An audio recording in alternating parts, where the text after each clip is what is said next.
Emil kommer trilla på dig.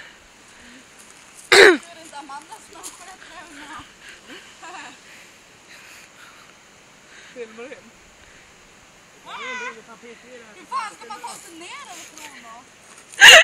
Du får klättra till toppen. Men aldrig.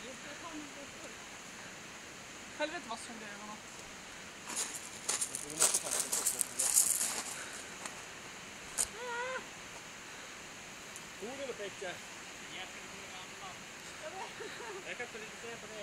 Klättrar du också, Tobbe? Nej! Man tar sig aldrig ner, det är bra. Kom igen Jessica. Ja, men vad fan tog jag för jävla väg?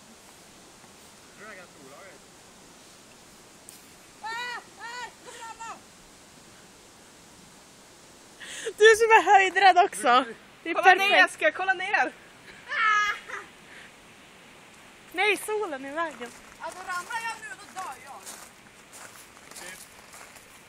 Emil, hjälp henne.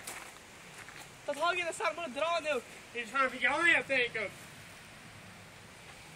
Du måste ju klättra också där, eller hur?